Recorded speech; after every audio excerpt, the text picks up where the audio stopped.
Good morning, good afternoon, good evening to all of you joining us from around the world. It is my great pleasure to welcome you to this session on our second Masterclass series co-organized by the World Bank Global Facility for Disaster Reduction and Recovery and the United Nations Office for Disaster Risk Reduction. Today, we gather to discuss a topic of paramount importance: how to build resilient housing capacity for recovery and reconstruction. As we come together, we should acknowledge the progress we have made over the years. We have learned a great deal about disaster risk management and housing reconstruction.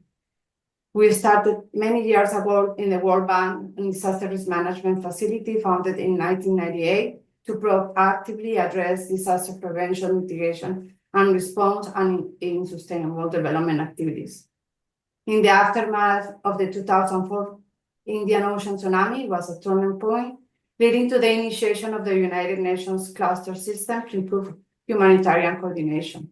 These milestones, along the Sendai framework for disaster risk reduction and the United Nations 2030 Agenda for Sustainable Development, have significantly shaped the disaster risk management approach that we have today. During all these periods, we have seen communities rise from the rubble, rebuild, and emerge stronger. Our collective efforts have led to significant improvements in how we prepare for and respond to disasters. Yet, despite these advancements, the challenges we face are growing larger and more frequent. The global housing crisis continues to escalate, with millions lacking secure housing and many more living in conditions that threaten their health, safety, and economic stability.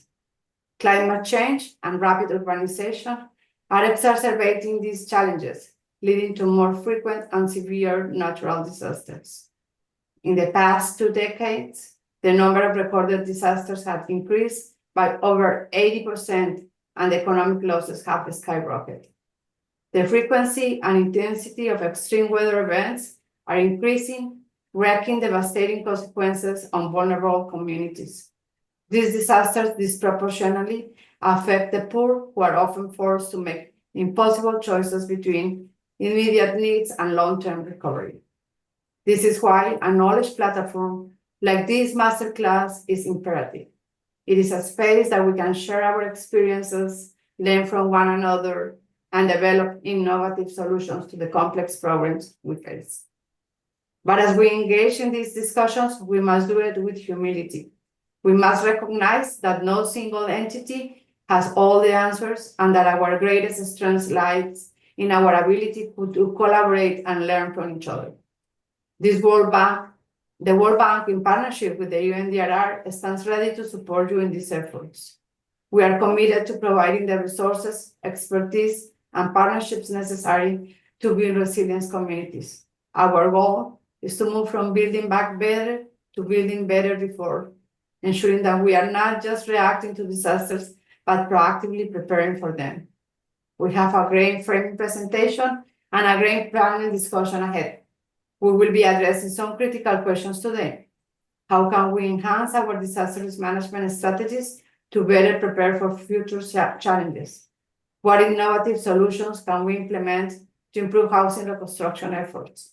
How can we ensure that our efforts are inclusive and benefit the most vulnerable populations?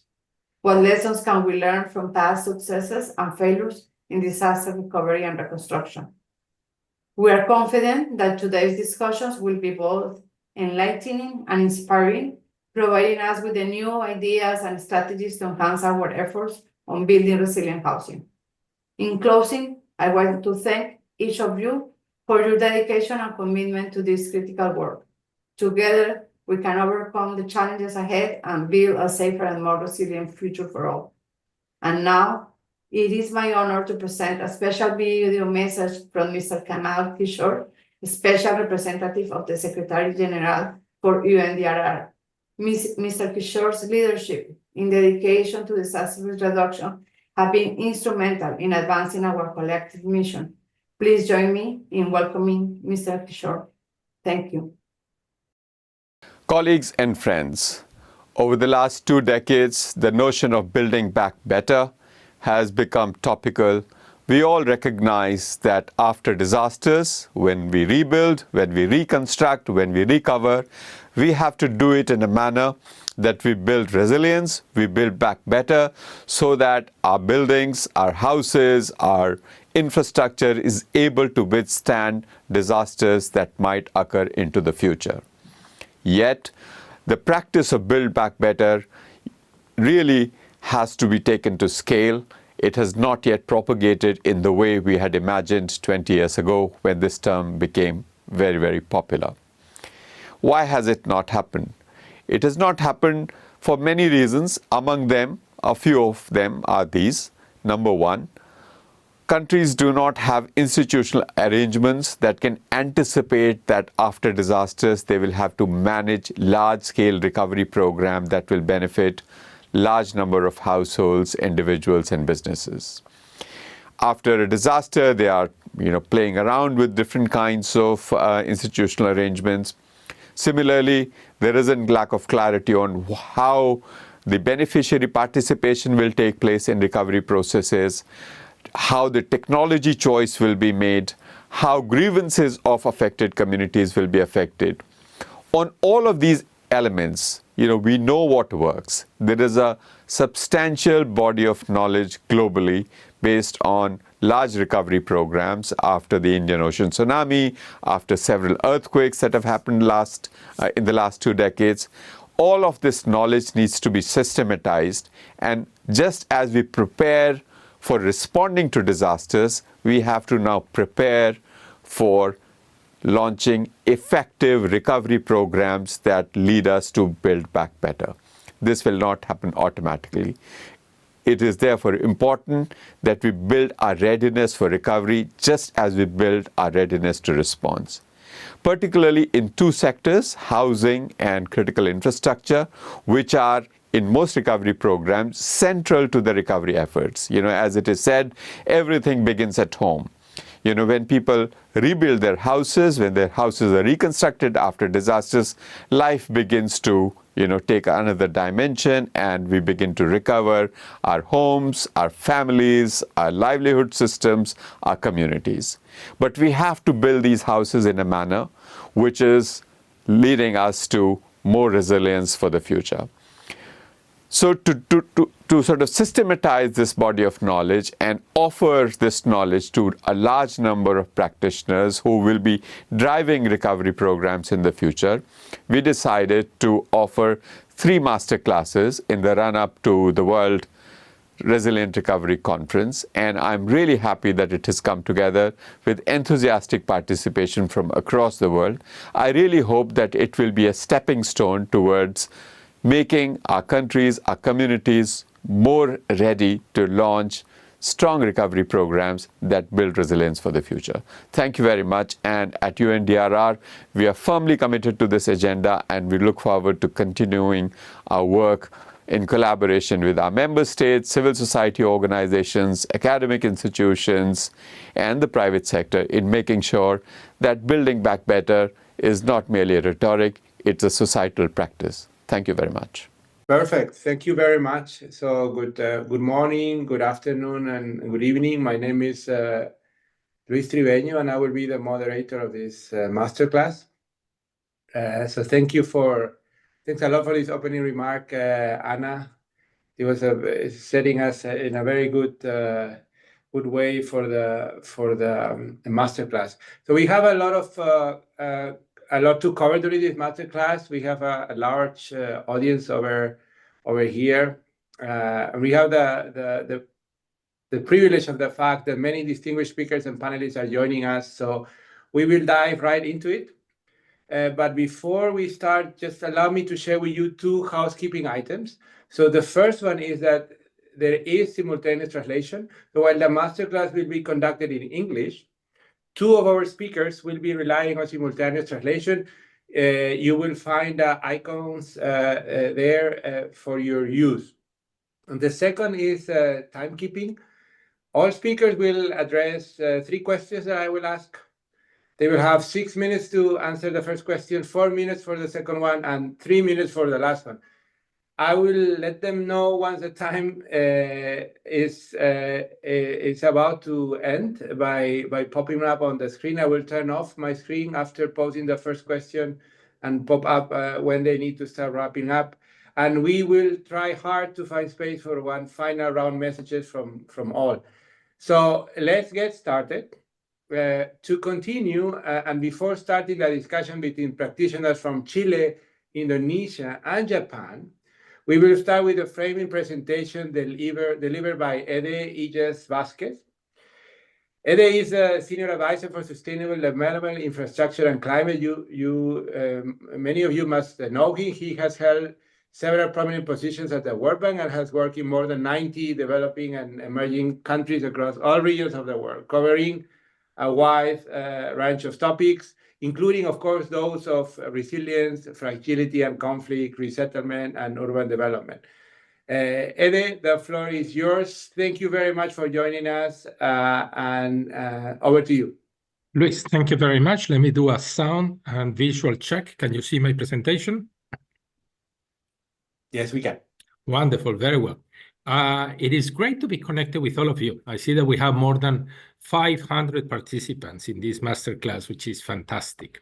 My main objective on this presentation is to give you the results of a review of the last 40 years of practice from the World Bank on housing reconstruction, and also explain a little bit of the concept of resilient housing capacity that has emerged out of this study. So what I want you to remember out of this presentation are, what are the main learnings of this review? What is the concept of resilient housing capacity? You know well these statistics. 100 million individuals lack secure housing, and 1 in 4 individuals live in conditions that are really detrimental to their health, their safety, and prosperity. And really, there are 3 billion people that today, and over the next 5 years, need adequate, resilient housing all around the world. At the same time, as Anna was saying, climate and disaster risk is increasing, and it is affecting the lives of over 1 billion people. And the economic value of disasters is increasing because of the economic growth of the world. The insurance is not catching up fast enough with them.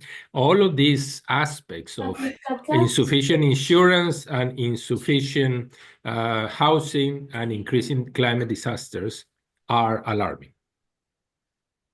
Now, there are 3 important reconstruction dilemmas in post-disaster housing.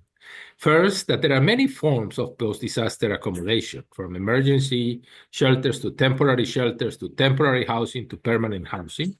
And therefore, this is a complex recovery and reconstruction period. And it is difficult to find adequate land, to expand and reconstruct the infrastructure to serve those houses. Many different sources of funding get tagged into what is a very complicated landscape after the disasters. The importance of engaging with community members who are going to be living in these houses is complex. And there's so many challenges on rapid inflation and accessing labor and materials and the like. So there's a lot of, there's a multitude of these dilemmas and challenges that are emergency. And really, if the housing recovery after a disaster is not done well, it's not done fast enough, it affects all of the other aspects of post-disaster recovery. It affects the ability of economies to bounce back, the ability of families to live again a normal life, the ability of individuals to strengthen back their livelihoods. So what we've done really under Luis' leadership is to really figure out what has been happening with the World Bank in these issues of housing reconstruction. As Anna described, 2006, a few years after the Indian Ocean tsunami, the Global Facility for Disaster Reduction and Recovery Management really grew in really significant ways, and GFDRR has been an important element of this strategy. And the World Bank has been learning a variety of lessons and has expanded the instruments that it's able to provide.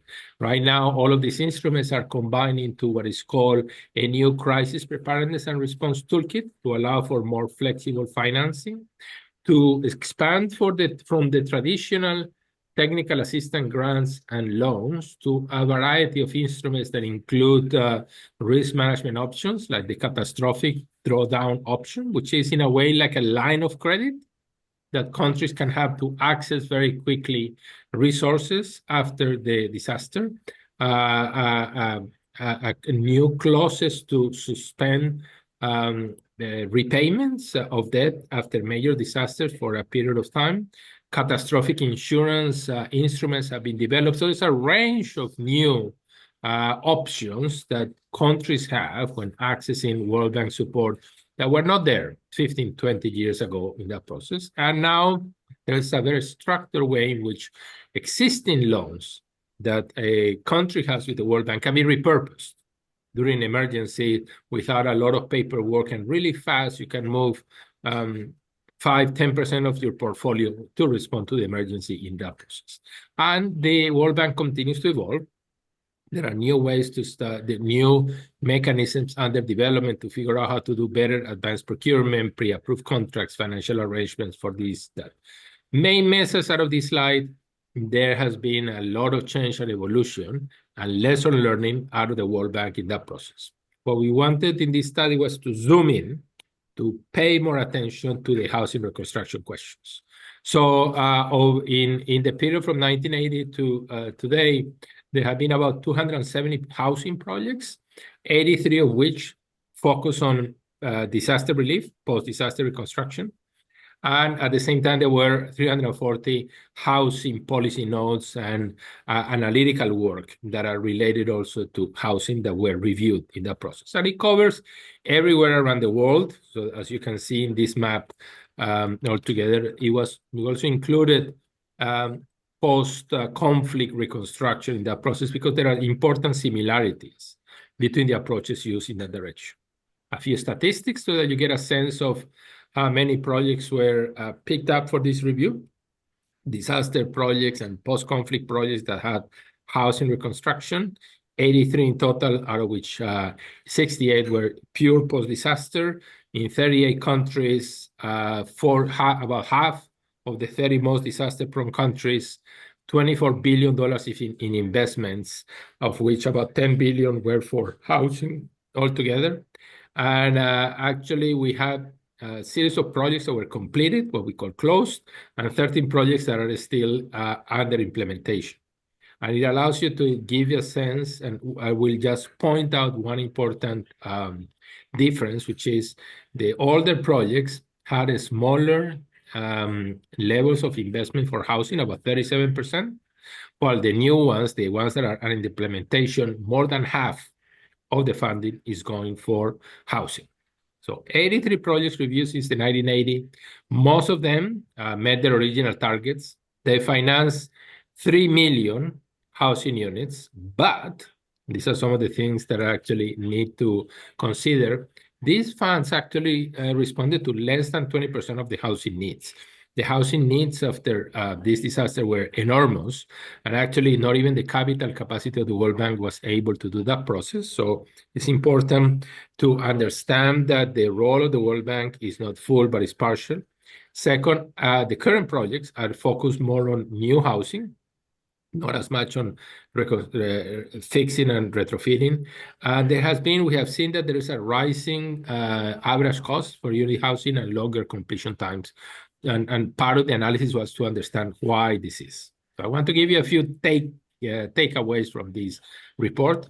And first one is that the country's capacity to deliver housing for everyone, everywhere, really matters more than anything else among the factors of success.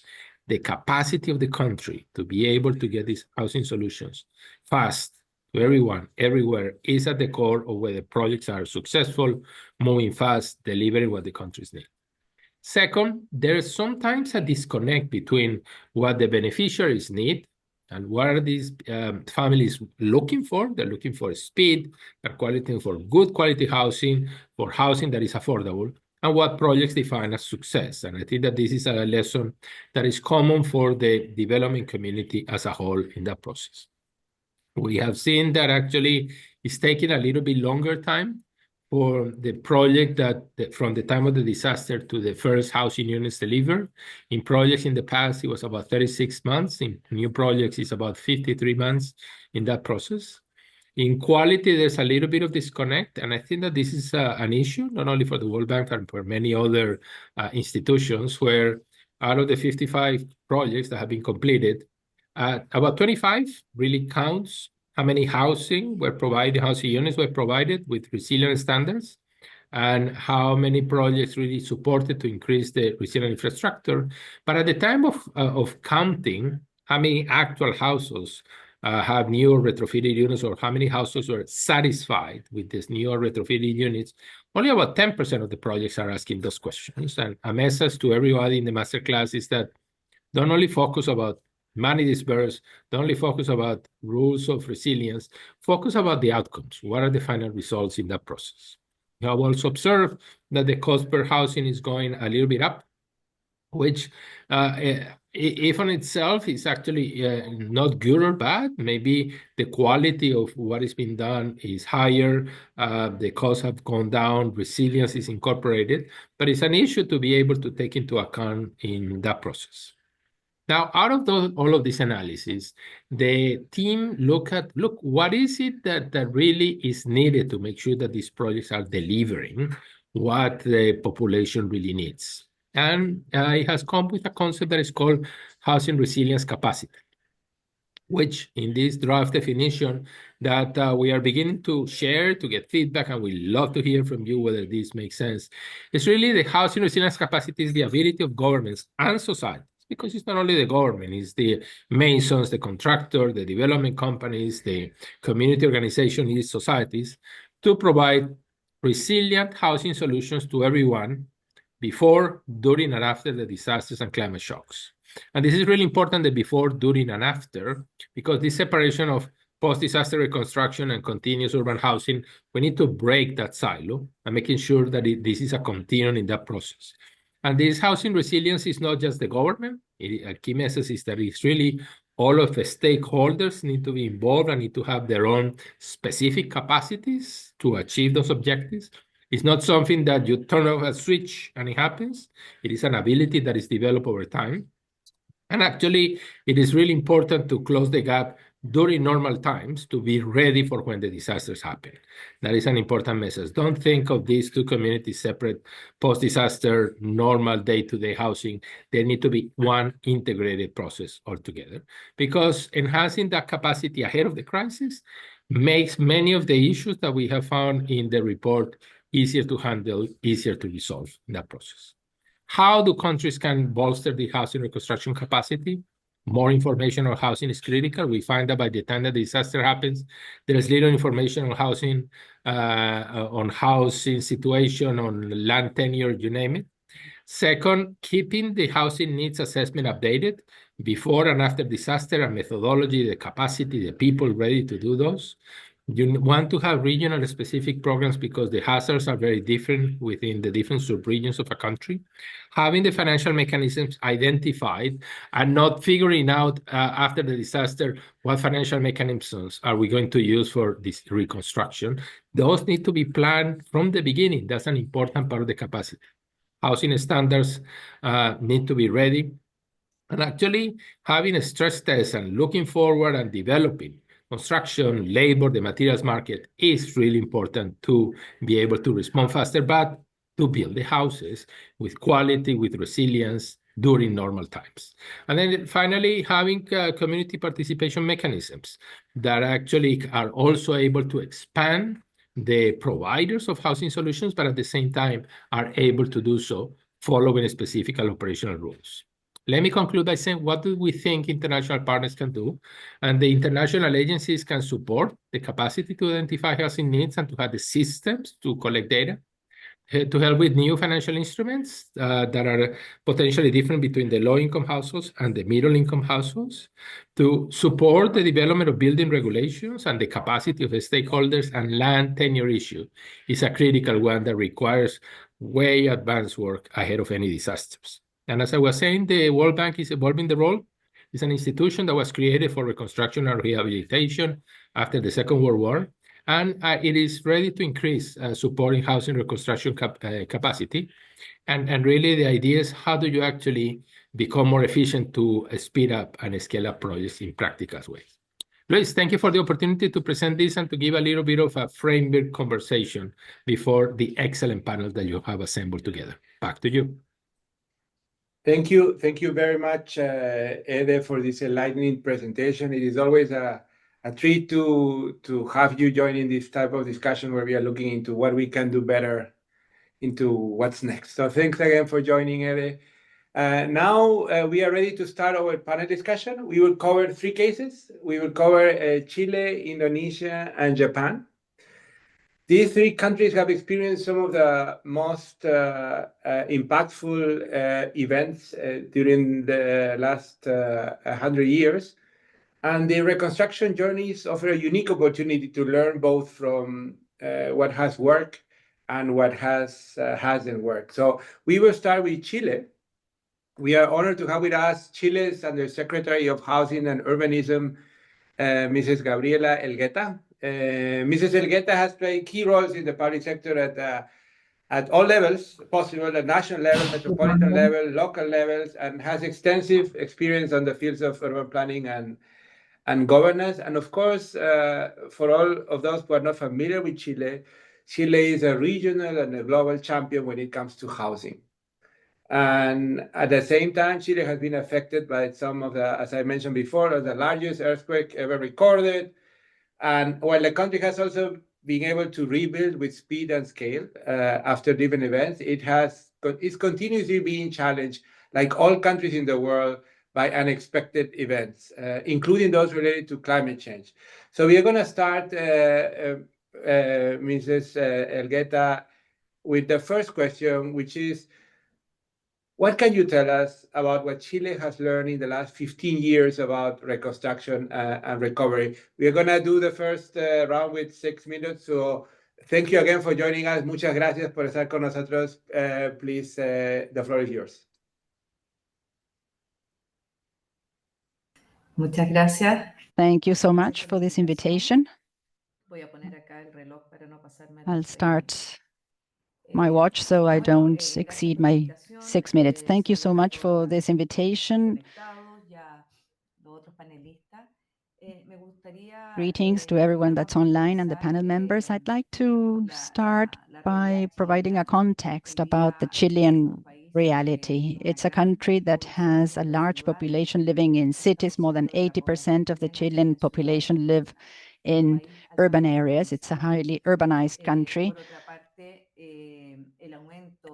And the increase in the frequency and intensity of natural events given climate change makes a country be very much exposed to phenomena that tests its resilience capacity.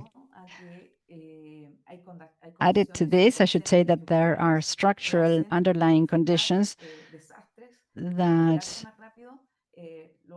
make it more or less difficult for us to face natural disasters and reconstruct, because our country is highly unequal and there's much social and territorial fragmentation. So the impact of the disasters, of the events, is much bigger, it's different. And as the World Bank representative said, it's the most vulnerable populations that are affected the most, in our case, rural populations, in a country that's very long. Chile is currently exposed to 9 types of recurring phenomena: earthquakes, volcanic eruptions, floods and mudslides that are more frequent, wildfires in summer time, landslides, and currently one of the most severe droughts that we've ever experienced. Having said this, the resilience system in Chile, I would say, and I would answer this question in 3 ways. Undoubtedly, one of the most important lessons learned from the 2010 earthquake has to do with a more reflexive system in terms of learning from the past and coming up with a system that can allow us to have early warnings. So I would say we've changed the early warning system. On the one hand, one of the most important lessons learned has to do with planning before, during, and after that, upon the earthquake, whereby a new institutionality was created nationwide. We have a national government and subnational governments that are activated based on this system. From 2010 up to date, we've been working on 15 reconstruction processes as a result of fires, earthquakes, so we're still in the process of building housing units. Another lesson learned has to do with the financing system. The World Bank representative said this. In general, the budgets used are regular budgets, and part of that is kept for emergencies. But that fund that's reserved for emergencies is insufficient because of the recurrence of the events. So one of the things we should think about has to do with a more structural system with insurance systems, which we don't have in Chile. And secondly, different ways of speeding up reconstruction processes. We had a fire in the Valparaiso region recently, and we have different approaches depending on whether it's a flood or an earthquake that struck. One of the most important factors has been being able to make progress in planning and coordination with stakeholders and instruments. So having territorial planning instruments makes it possible for families not to locate, to settle in risky areas where they will be affected. And based on that, we've been able to develop an alert system, a warning system, and also a system for drills, messaging, and evacuation. The national response system that we have that covers from the national to the local levels provides us with tools. But I would like to focus on what the World Bank said about the building of housing units. The Ministry of Housing produces between 60,000 and 80,000 housing units per year. Today, we have a deficit of plus minus 150,000 housing units. That is people waiting for an affordable house. So, therefore, as the World Bank representative said, we are in sync, because when there's an event, there will be a building of housing, so one can relocate families and have self-construction or building processes in place. The earthquake affected over 210,000 homes, and this had to do with early response and the certainty of the families that had a subsidy to rebuild their home. The other difference has to do with very quickly carrying out a damages assessment, and that allows us to distinguish how affected the different homes were, and thus implement differentiated strategies. One of the lessons learned from the 2010 earthquake is to have a technical fact sheet allowing to distinguish the least from the most affected dwellings. For the least affected, the families receive money, allowing them to improve their dwelling. All reconstruction processes of the ministry focus on those that cannot be recovered, those that the people themselves cannot rebuild or refurbish. This is done in strong partnership with the building companies, with sponsors, and we have consulting services supporting these processes. Another big lesson learned has to do with the participation of those damaged and the communication we have in all these processes. Communication is relevant to really be clear about expectations and the emotional situation of those affected. The reconstruction process needs to be quick, needs to be speedy, but as my predecessor said, this is not done automatically. In Chile, it takes 12 months to build a house in a regular process, and between 12 and 24 months, we have houses built, but we've got to communicate this to the families. So emergency dwellings play a fundamental role. These must be dwellings allowing people not only to resume their ordinary lives, but also to undergo the transition process. That transition in macro events such as earthquakes, that has more or less been solved. But even so, nowadays with the fire, we had this devastating fire in Viña. There were lots of houses in areas at risk, in gullies too, and the population living too in informal settlements. There's a combination with migrant population too. So in that case, the tenure of land and the requirements to obtain a subsidy for rebuilding housing was an issue. We need to work more closely with the private sector to accelerate this process, having the state and civil society organizations help with the building.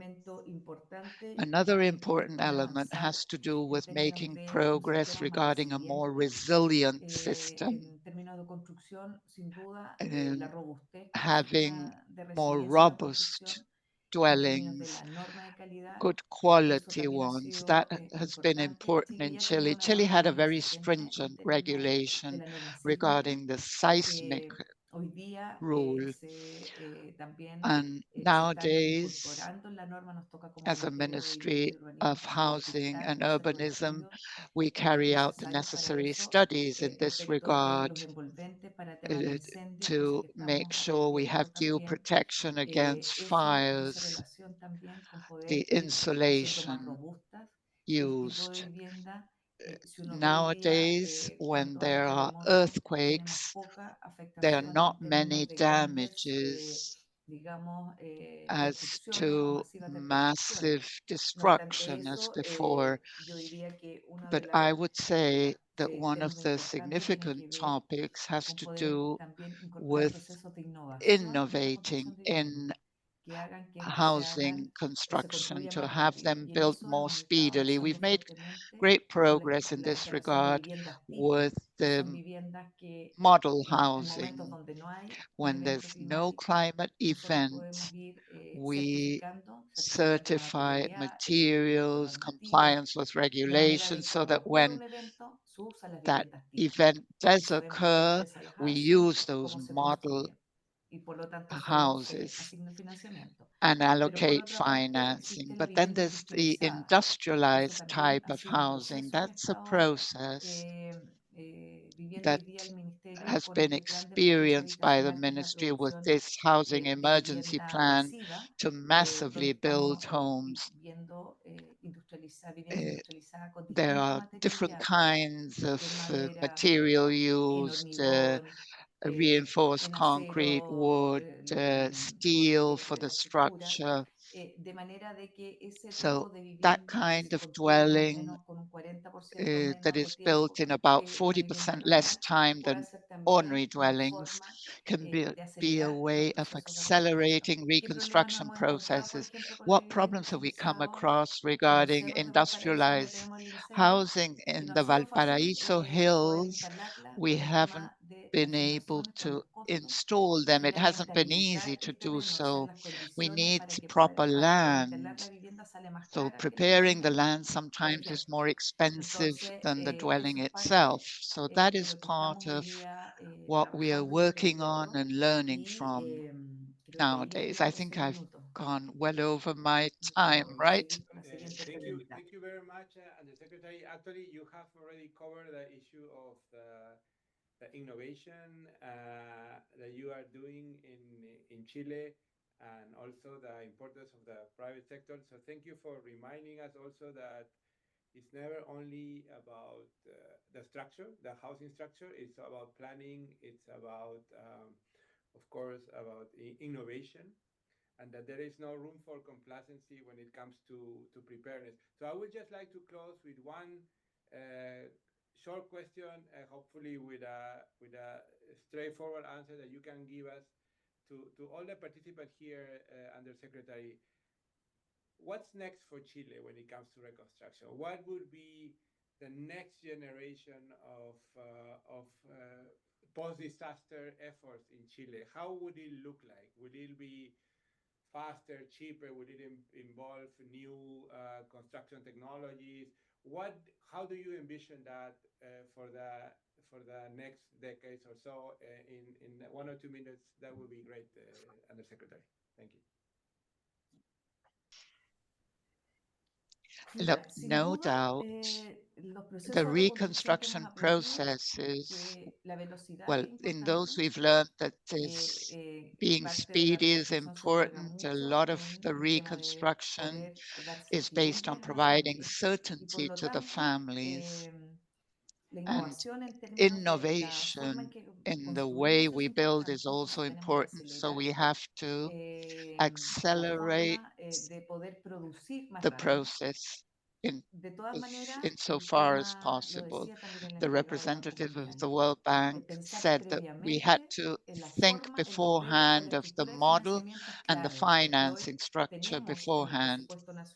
In our national budget, we have a percentage allocated to emergencies if these should occur, but we have so many recurrent events. Now we have an eruption in the south of Chile, a volcano eruption.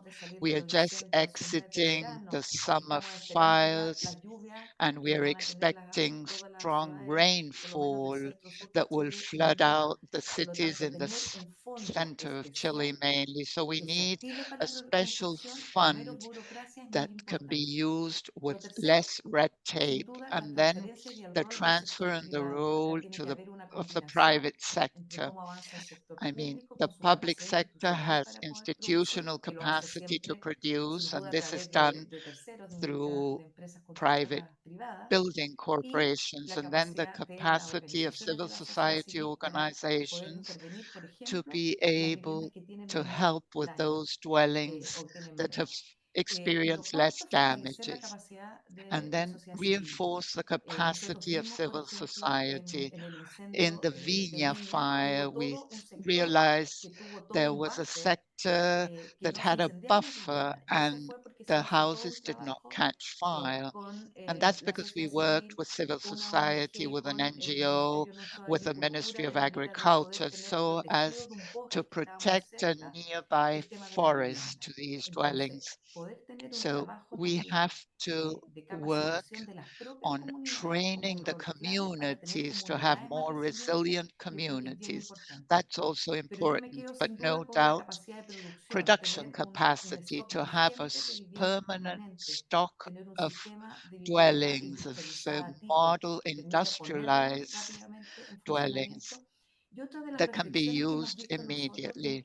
And then there's the level of emergency to the emergency dwelling could be done at an industrial level too, but that it be progressive, that we have a standard, and then based on that, you can continue and the families can continue rebuilding their homes.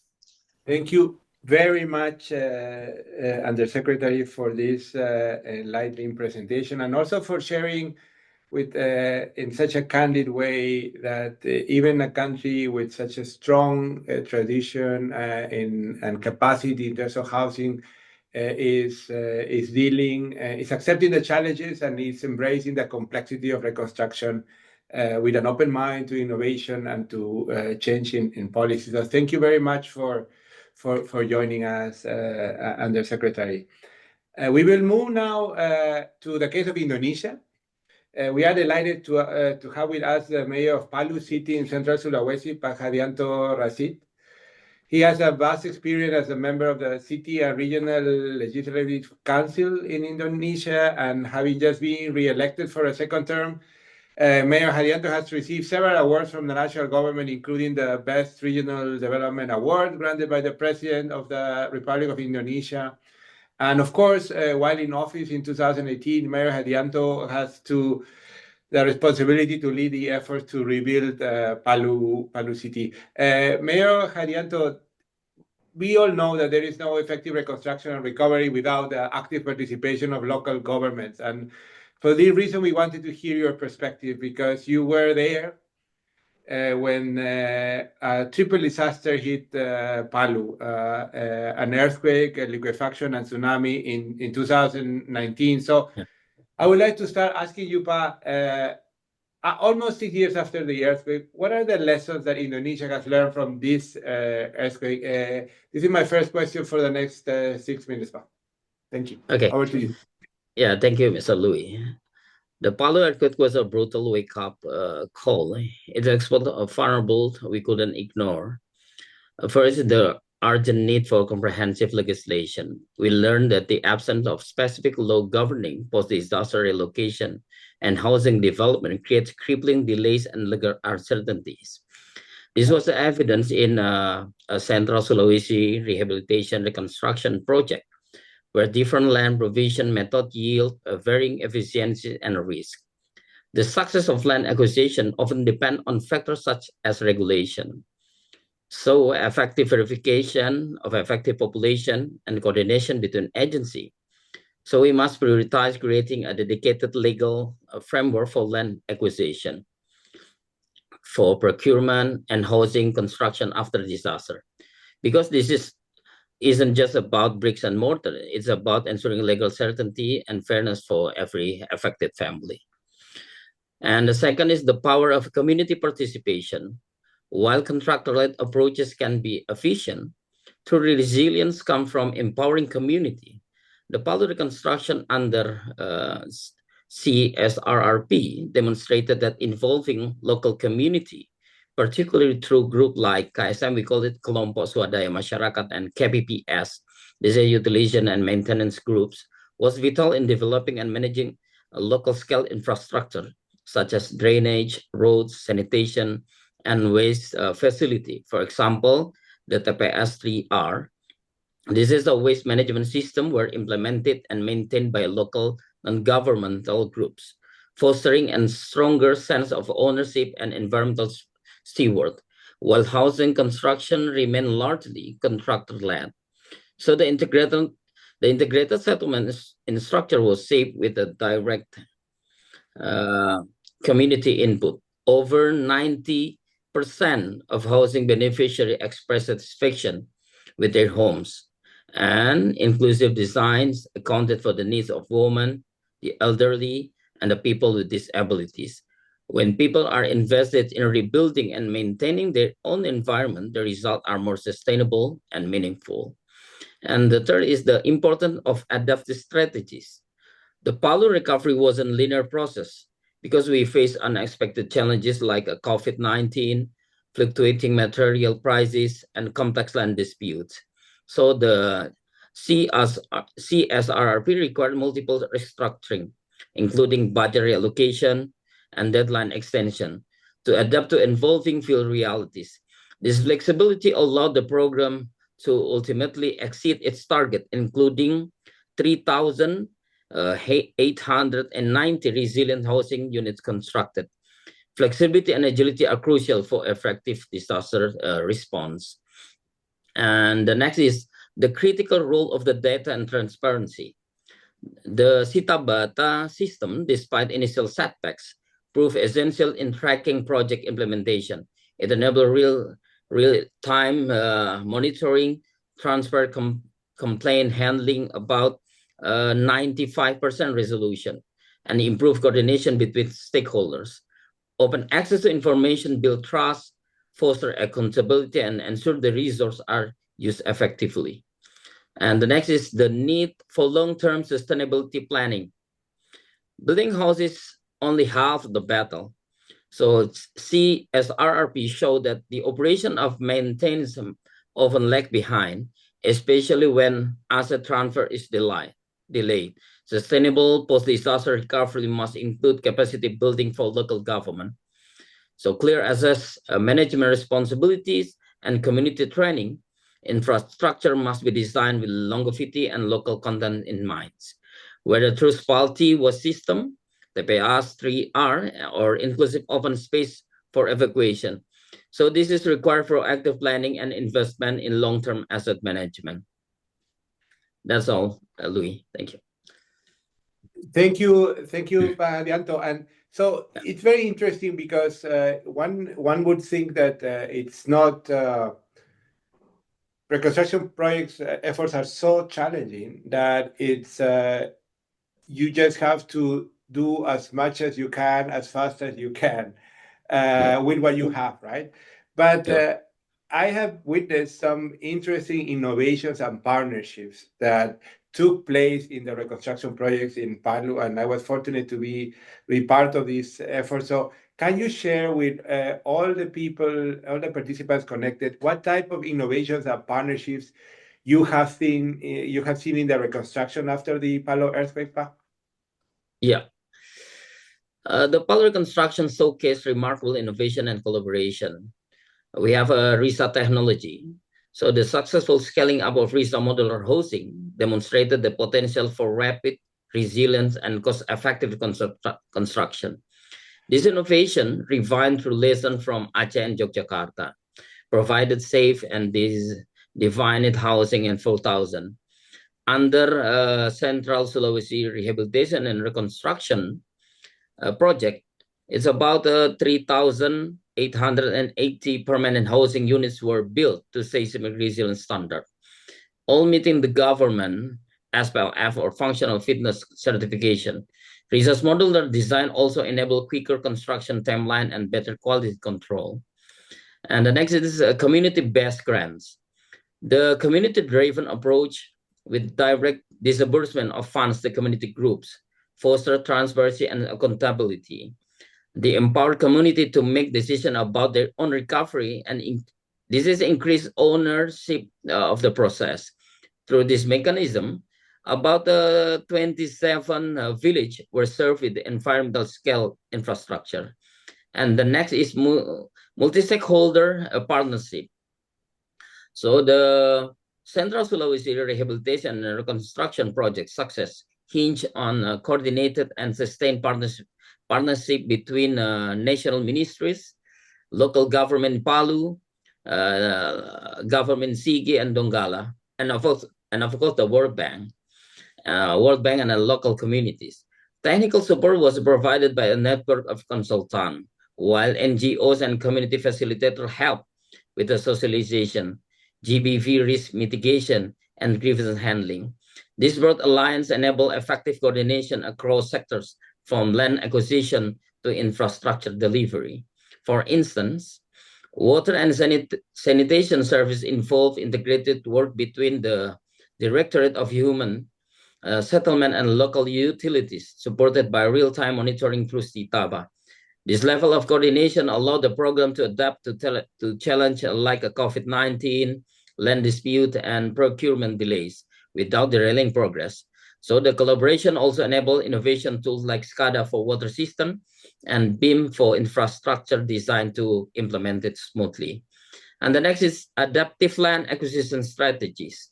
So the project employed diverse land acquisition methods, include the use of expired concession right. We call it a XHGB.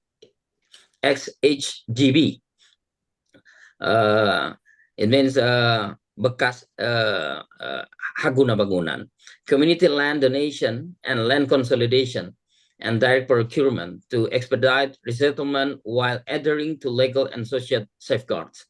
These adaptive strategies were key in enabling reallocation under timelines. The Presidential Instruction Number 8, 2022, and Government Regulation Number 10, 2019, were instrumental in legitimation this effort. So the next is a grievance redress mechanism. The establishment of a robust and accessible grievance redress mechanism ensured that community concerns were heard and addressed promptly. The CITABA system, complemented by the LIPPM compliant service, handle issues transparently and efficiently, achieving about a 95% resolution rate. This significantly contributed to community trust, accountability, and smooth project execution. Hadianto, thank you very much. My last short question, for hopefully a short answer as well. You have told us about Palu and the reconstruction in Palu, the innovations and land acquisition, research technology, which resonates a lot with what the Undersecretary of Chile also mentioned, that industrial housing or easy to assemble, easy to produce housing.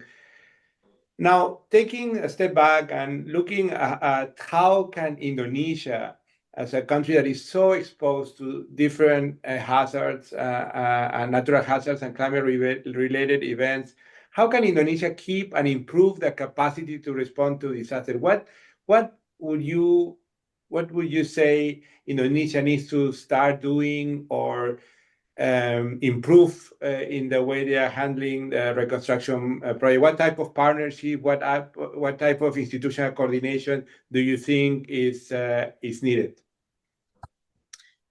To build the progress, I think we must have first is to strengthen the legal framework, because in next specific legislation governing post-disaster location and housing development, land acquisition and procurement, like what Central Sulawesi Rehabilitation and Reconstruction Project highlighted, that delays in land provision stem from unclear regulation and procedural bottlenecks. A dedicated legal framework will provide the necessary legal certainty and streamlined process. And the second is enhance community participation. Integrate community participation as a key performance indicator in all disaster recovery projects.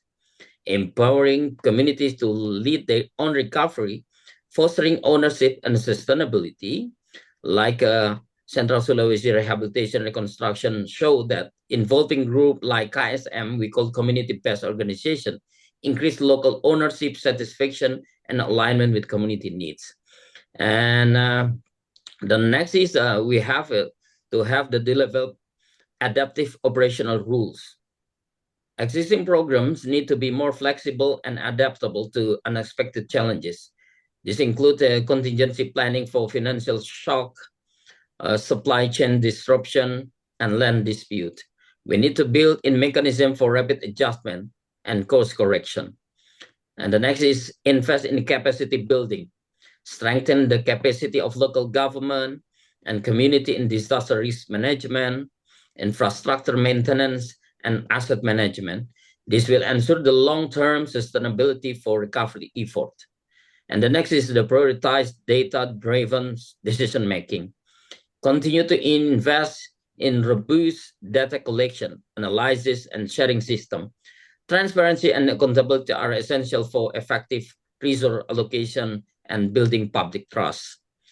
So systems like Citabata enable real-time monitoring and complaint resolution, strengthening transparency and trust. And the next is, the last is promote innovation. Promote innovation is continue to explore and implement innovation construction technology and community-based approach to disaster recovery. This will ensure that the future reconstruction efforts are more efficient, resilient, and sustainable. So, Central Sulawesi Rehabilitation Reconstruction Project applied modular design like RISA, beam, SCADA technology, which accelerated construction and improved quality. This is critical tool for future resilience. That's I can say. Thank you. Thank you a lot, Mayor Hadianto, for emphasizing this important role that the local governments need to play both before and after disasters. We will now move to the third case. We are delighted to have Professor Onoda from Tohoku University in Japan. Professor Onoda has a vast experience working with local government on reconstruction efforts, including playing a key role in the reconstruction of Kamaishi City following the Tohoku earthquake and tsunami in 2011.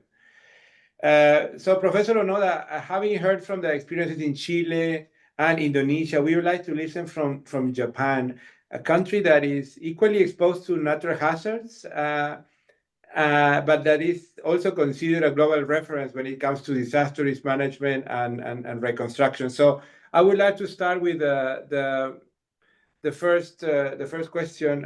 What are the aspects that Japan handles particularly well during reconstruction efforts? Could you please share with the audience how Japan measures the successes or failure of reconstruction efforts? Over to you, Professor. The floor is yours. Thank you, Luis. I think of three panelists, I'm only engineer, so I'm not good at explaining policy friendly.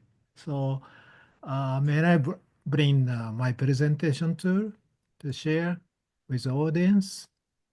Of course. Yep. Could you see? Yes, we can. Yes. Okay. Professor, yes. Okay, let's start. So thank you for the question.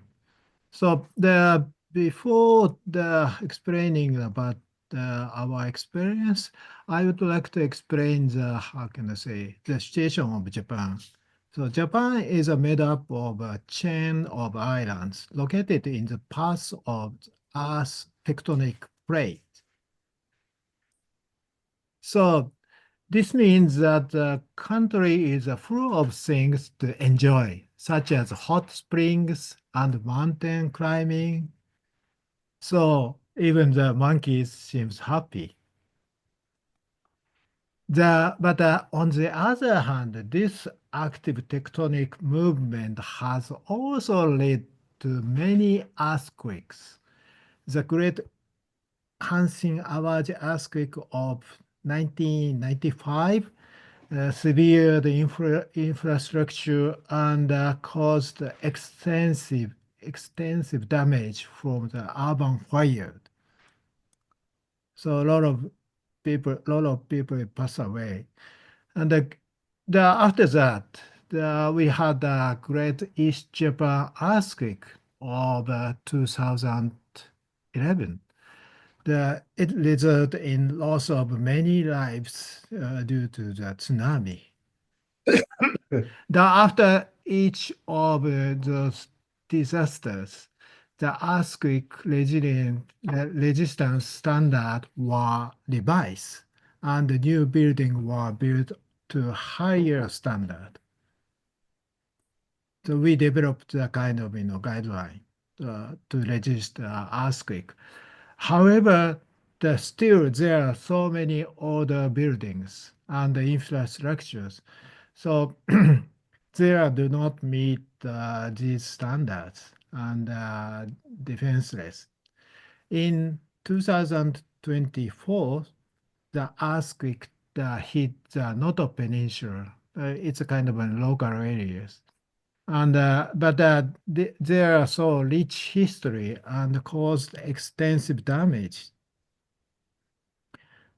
So I'm working for the university, but I'm also a licensed architect. So that's why I was involved in front of line of reconstruction efforts so many times. So let me explain the kind of background cash flow for reconstruction. So this is a part of doctoral thesis by Mrs. Sachi Suzuki. She is one of the today's team from World Bank. She wrote this doctoral thesis when she was a student of my university. In the case of this is the Great East Japan earthquake, the 2011. The central government supplied kind of money, the budget, and municipalities they monopolized almost all resource for reconstruction. So that's why our reconstruction is quick and accurate. So this is how can I say, the flow of Indonesia. The recovery of Indonesia after tsunami, the Indonesian tsunami was two-layered. The government and global NGO. After they received global NGO support, the government supported the victims. It's very well organized, the systems. So this is a system of Hurricane Katrina, from Hurricane Katrina in the States. So this is a sort of very complicated, but very well organized, because so they called this system is a multi-stakeholder reconstruction systems. So Japanese methodology achieved quick and accurate recovery. However, it tended excessive in the context of declining population. Therefore, the new direction is being aimed for the Noto Peninsula earthquake.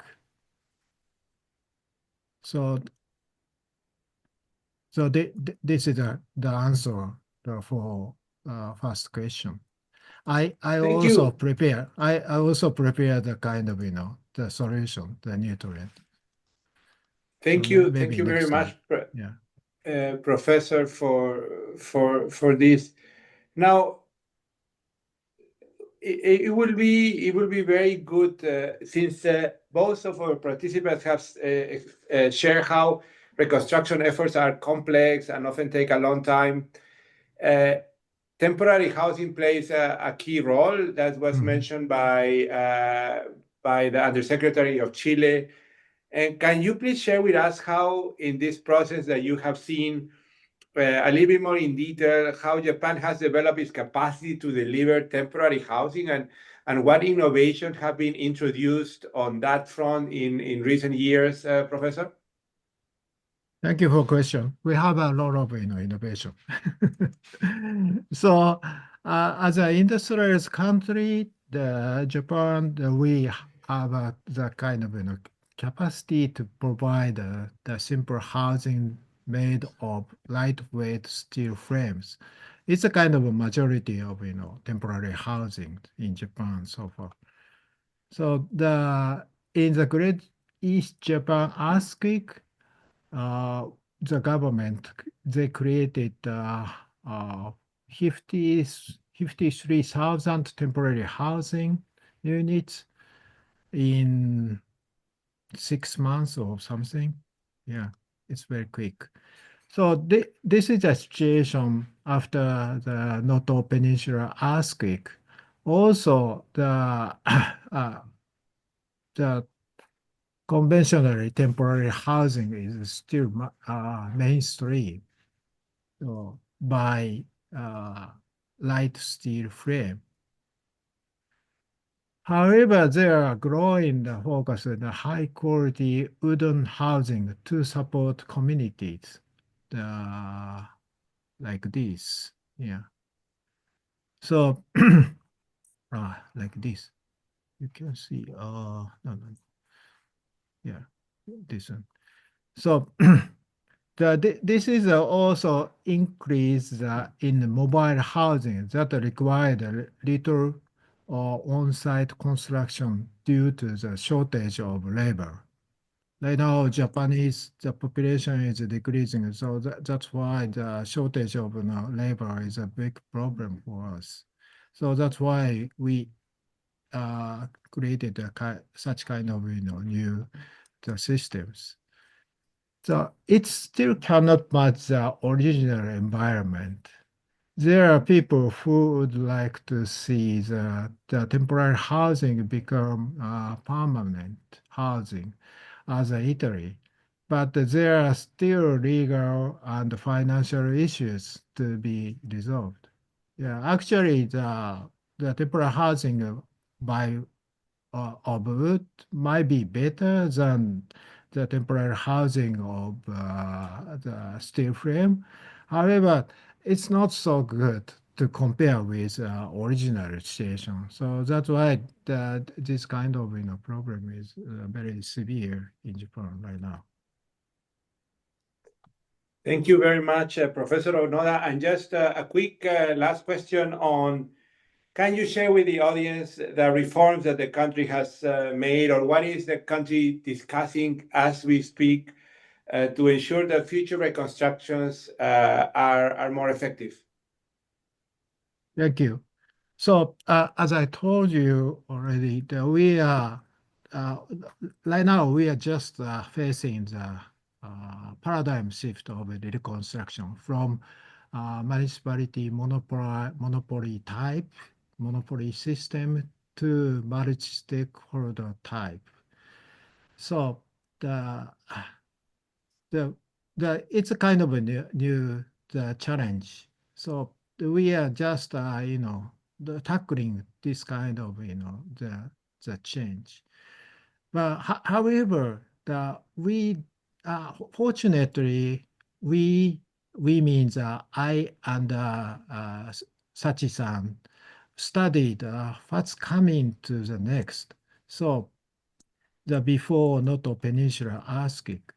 So that's why after at the drop of hat, the Noto Peninsula earthquake that happened, I asked a couple of architecture people in the local areas. So maybe you had better to create the platform as the specialist to organize multi-stakeholder type reconstruction. And also the government, the local government, they created a kind of new policy to organize the reconstruction work, not to monopolize, but multi-stakeholder style. So based on this policy, the Noto Ishikawa Peninsula, Ishikawa Prefecture, they decided, they organized a kind of, promote the new organizations to promote public-private partnership for reconstruction. So based on this kind of, trend, we gathered architecture people to check the resource of, in Noto Peninsula, because Noto Peninsula is a very famous of the rich traditional housing. So that's why we organized the architecture people, the checking the survey, the kind of damage and sustainability and capability of reconstruction. And they put kind of this kind of data on iPad. After that, they are discussing about kind of the result. So we are kind of checking a couple of possibilities about the reconstruction, much more how can I say, close to the quality of the local areas, local traditions. So not just monopolized reconstruction work. So to do such kind of things, we have to create a kind of organizations. That's a kind of very troublesome things. There are so many organizations. They are focusing kind of different directions. So organize or to communicate with these kind of people to catch up the kind of interest and organize the kind of the situation. So that's just we are doing right now. I don't know what's happened to the next. However, we are challenged. We have been challenging a kind of paradigm shift, like this kind of the things, marriage stakeholder reconstruction in Japan. Thank you. Thank you, Professor Onoda, for emphasizing the role of cooperation and reconstruction, and for bringing together two concepts that we don't usually think of them together as PPP and reconstruction. Thanks to all the participants for the questions. Unfortunately, we will not have time to answer them all, but I have asked our presenter of the framing presentation, Ede, to take some of these questions and provide a quick answer to as many as he can before we go to the wrap-up, the quiz, and the video that we couldn't see at the beginning. So, Ede, please, the floor is yours. Wonderful. Luis, tell me how many minutes do I have so that I can pick some of the questions? 3, 4. Wonderful. So look, thank you very much for all these wonderful list of questions. There are so many and so many interesting ones that I cannot do justice to the great questions in that process. Nidhi, you are asking what is the typical duration of these projects and do they vary depending on the situation? The typical duration of all of these projects is between 5 to 7 years. Some go even to 10 or 11, and it depends on the situation altogether. Part of the message on the resilient housing capacity is that that long period of implementation is directly linked to the weaknesses in the capacity of the housing sector to be prepared for those disasters. So the more ready you are, the stronger your capacity, the shorter it is. Seda, why the focus is on new housing instead of strengthening? Seeing the new economic climate, new buildings are even more expensive. That's a very good point. In reconstruction, it's really important to have a very structured process of assessment of all of the buildings to be able to see which ones can be repaired rather than full reconstruction. I think that that's a really critical part of the resilient housing capacity so that you lower the cost of recovery and you actually speed up because it's faster and cheaper to repair than to do full reconstruction. Sometimes, of course, you have to do full reconstruction. You have to relocate to lower risk areas, lower hazard areas. But that's where the analysis comes in this process. Now, an anonymous question, what role does local materials and vernacular construction practices play in post-disaster housing reconstruction? We believe that it's really important to reach out to that segment of the private sector, the informal masons, because in the end, they are going to be reconstructing and repairing houses after the disasters in low-income communities. And if they have the capacity and they understand how to build better houses, how to get ready, it becomes really more effective and most cost-effective. And actually, Abu Bakr was saying, did you consider indigenous knowledge in reconstruction? And we believe that it's really important. The traditional way of building housing has incorporated for, in some cases, centuries of experience with disasters, and therefore you have to build on those. Coming and bringing standards and practices from other countries that do not necessarily match what is the reality in the local situation, what are the materials, how to do these connections, can be a mistake. So make sure that local knowledge, indigenous knowledge that has been there for centuries is really incorporated into new housing altogether.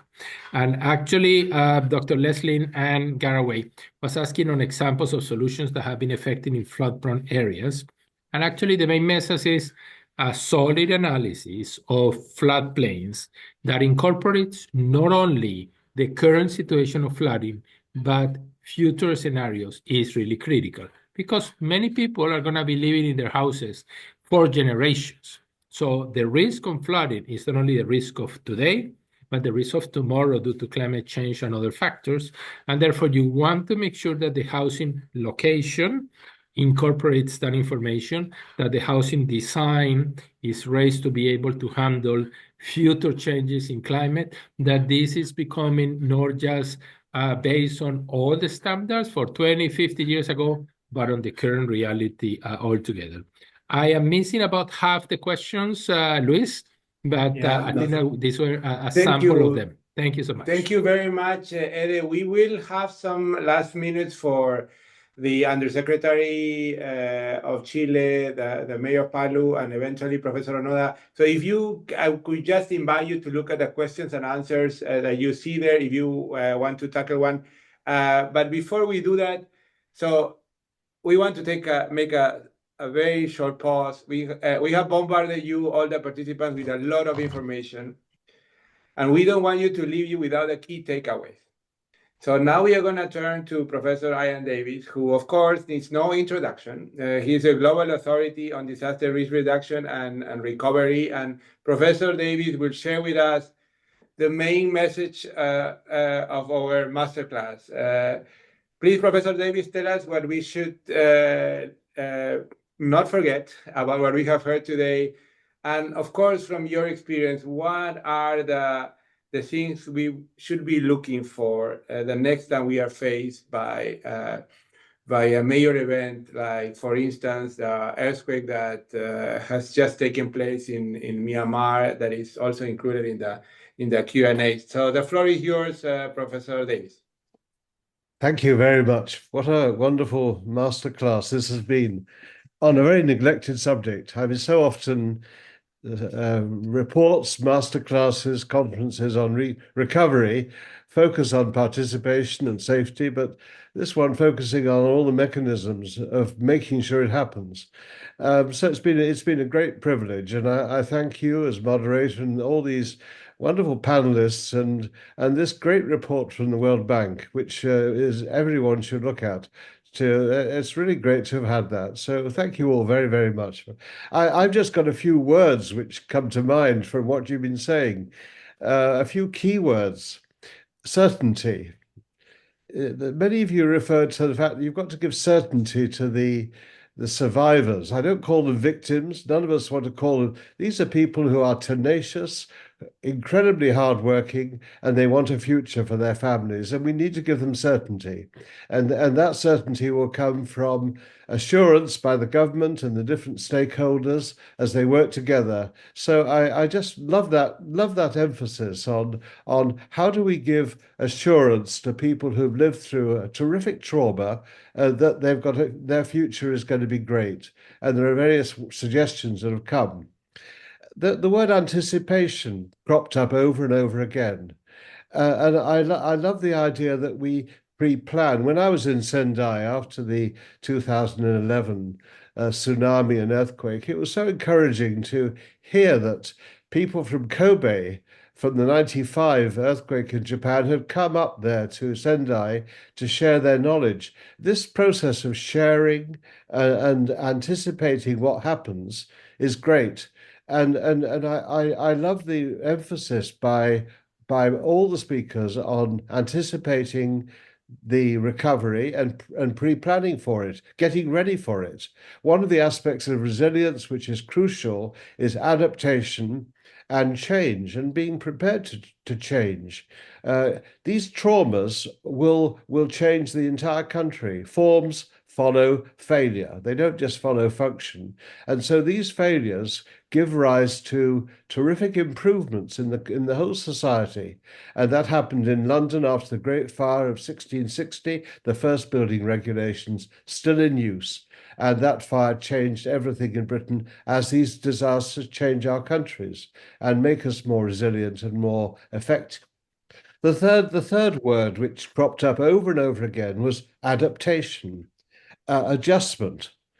on-course correction, being flexible and being nimble and being able to move about and make changes. We don't want a recovery which is fixed and immutable. We want a recovery which can change with changing circumstances, and I think that's particularly important. So I love the idea of an adaptable reconstruction, which takes account of labor markets, it takes account of availability of materials, finance, etc., all the tools that are needed. And perhaps the last one, and I don't want to take up too much time, is humility. You're not going to get good cooperation without humility. We need to share. We need to work with other people to be responsible. And perhaps my experience as an architect, where we would sit down with other people and we'd watch the leadership change. An acoustic consultant might take over because they've got the lead on that, or the engineers, or the finance people, or the landscape architects, learning to give way to others who are in the driving seat. This is crucial. And I think that good partnerships, and we've been talking a lot about partnerships today, partnerships between center and locality and municipality, partnerships between these wonderful international bodies like GFDRR, like the hosts that have been hosting us so well today, UN Habitat, IFRC, working with these international bodies with deep experience of disasters, with local people who might not have experience but suddenly are beset by great problems. So I love the idea of humility and of putting others first and working closely with other people. But what a wonderful masterclass, and we're so grateful for this second masterclass, which really gives us all sorts of confidence in how to get on with this great job. I've been working in this business since 1972. I'm very old, 88 years old, so it's about time that I stopped talking and pontificating. But thank you so much, all these folk who've been sharing their rich experiences today, and most grateful for a lovely masterclass. Thank you. Thank you, Professor Davis. We are starting to wrap up this masterclass, and we would like to give the space to our panelists, Undersecretary Elgueta, Mayor Hadianto, and Professor Onoda. So just your key takeaway, Undersecretary, in a very brief closing remarks. I'd like to thank you all for your presentations. You've been very inspiring. I'd like to thank Mayor Hadianto and Professor Onoda. Regardless of the place in the world where we live, clearly the issue of developing more resilient countries and communities is key. It's a key element. And that has to do with having reflexive systems that learn from the past, that learn from others. So I'd like to congratulate Luis. I'd like to congratulate the World Bank, because there's much for us to learn from others, because we've learned that there are no shortcuts in reconstruction. We have to plan, innovate, and we have to focus on adaptation and mitigation of climate change. And we know that we need to have robust systems in quality and housing unit production. That's important. And third, I think a comprehensive view of the territory is key. A housing unit is on a territory, and you cannot disconnect houses from urban planning, habitability, and the ways in which communities live in their spaces. So it's very important to recognize that when it comes to rebuilding. I think there was a question about industrialized houses. In Chile, industrialized houses are those that meet all the quality standards to be built. They are certified at the factory. The only difference they have from another regular housing unit is the mode of construction, because they are built more quickly. But that doesn't mean that those are houses that do not meet the regulations or that are weaker compared to a traditional house. The idea in those industrialized houses is to speed up the construction. That was a question I saw was asked. Thank you for this invitation. It's been very important for me to participate because I've learned from all of you. Thank you. Thank you very much, Undersecretary. Muchísimas gracias por acompañarnos. Thank you so much for being with us. I know you're very busy, and thank you for being here. Thank you very much. So we're going to go now to Mayor Hadianto. Hadianto, please, your last and closing remarks. Okay, thank you, Louis. Yeah, what happened in Palu, the earthquake, was a big tragedy, but we have learned a lot from this, and we can take a lesson that we have to be more prepared. We have to more embracing the collaboration and prioritizing the longest term sustainability, and make us more ready to face the challenges in the future. So make everything more better.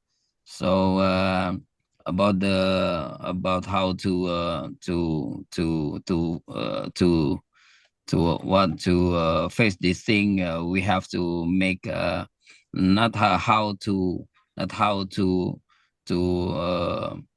face this thing after the tragedy, but how to make a good preparation before. So this is a good time for us to make a work together to make this vision as a reality in the future. Thank you, Louis. Thank you very much, Mayor Hadianto. And last but not least, we are going to go to Professor Onoda. Professor Onoda, your closing remarks. Thank you for everybody. Today's presentation and kind of discussion is very exciting for me. Already so many panelists and also Professor Davis and others pointed out the living is a basis of human existence. So that's why to support this kind of, the field is a very important thing.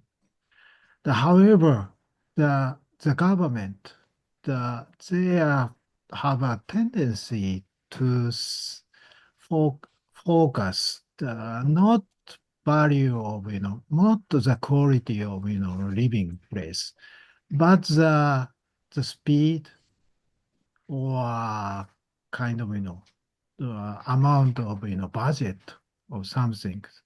So that's why we have to struggle with this kind of, simple the issues, the speed. And of course, speed is very important, and the amount of budget is very, very important, a kind of basis. However, how we can handle the quality of space for happiness, or how we can handle the tradition of the regional, the culture. So such kind of, homeless value is very difficult to bring the platform of discussion for reconstruction. So based on today's discussion, I received a sort of braveness to fight this kind of difficulties, and also that the kind of communication of each of us is very important to create a kind of very valuable methodology to break out such kind of difficulties. Thank you so much. Thank you very much, Professor Onoda. We are almost coming to the end of the masterclass. For all the participants that are taking the 3 masterclasses, you know that the step we need to follow now is to go to the quiz. So please connect to Slido. You can see that in the chat. There are just a couple of questions that you will see. It is important for getting the credit for attending the 3 classes. So please go to slido.com and you can see the number on the screen.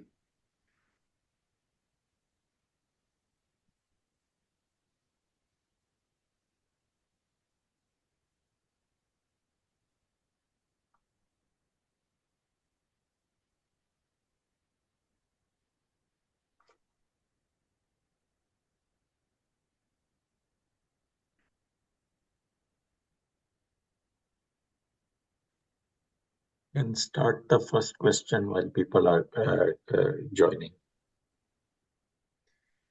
Yes, will you be projecting the questions? Yes, the first question is it's a true or false question. The World Bank post-disaster housing project have met 100% of their original target. Is it true? Is it false? That's the first question.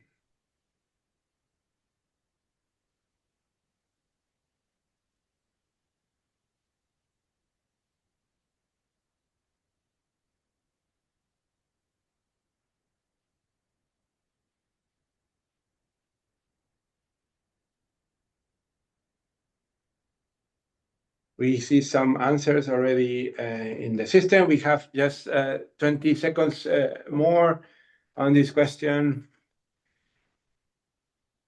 This was covered during Ede's presentation.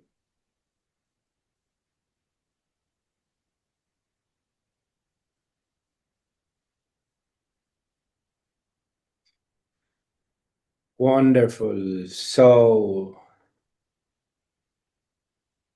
yes, the answer is correct. It's not 100%. It was very close to 100%, but it's above 90%, but it's not yet to 100%. So very good. 88% of participants got it right. So the second is also a true or false. True or false, the concept of housing reconstruction capacity is proposed to measure the prior conditions that are needed for success of post-disaster housing projects. Is this true? Is this false? We have some seconds left for this question. This was also covered during Ede's presentation.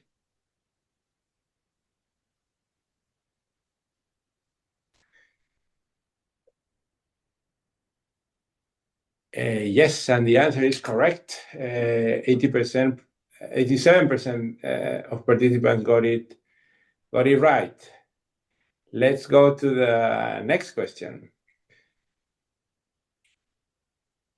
This is for those with good memory. In the last 45 years, the World Bank has implemented 183 housing recovery projects. It is true, it is false.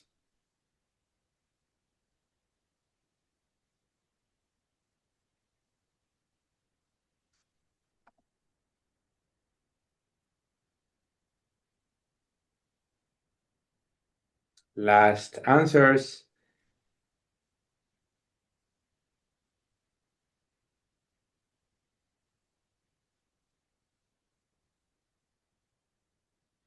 And the correct answer is false.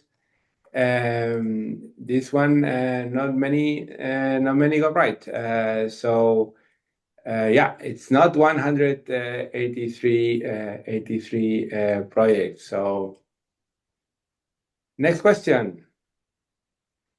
The average cost per housing unit in active urban housing project is higher than in closed projects.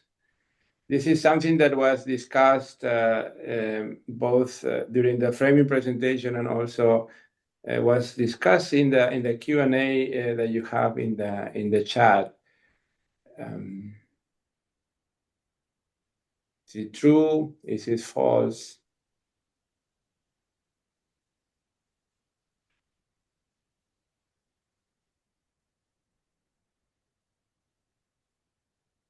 Oh, interesting. The question is divided, and actually the answer is that it is true. I don't know why it's here all the way around, but it is true that average cost per housing unit in active projects is higher than in closed projects for a variety of reasons. One is that it's a lot in small island development states, and the other one because standards have gotten higher and processes are getting more complicated. So the answer is actually true. So the next one, the last one, strong prior conditions such as government's ability to manage licensing and permitting are crucial to the success of post-disaster housing projects. It's a true or false question. Please mark your answers.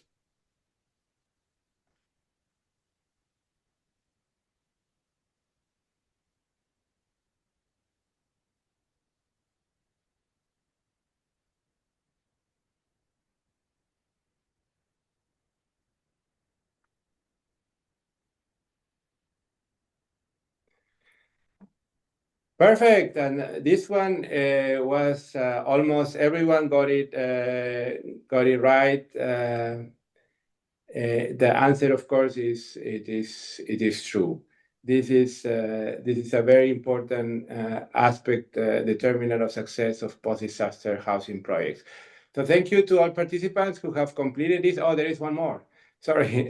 Latin America is the region that had the largest number of urban housing recovery projects in the last 45 years. Is it true? Is it false?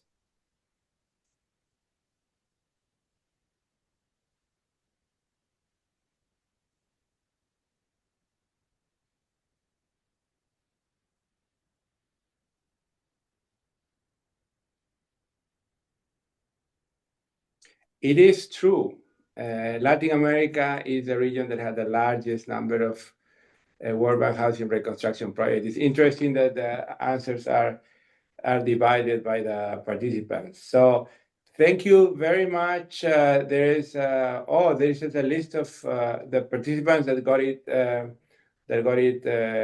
all the answers or most of the answers right. So congratulations. Thank you very much to all participants with these encouraging words from Mr. Kamal Kishore from UNDRR. We close this session and we wish you a good day, a good afternoon, a good evening, wherever you are in the world. Thank you very much.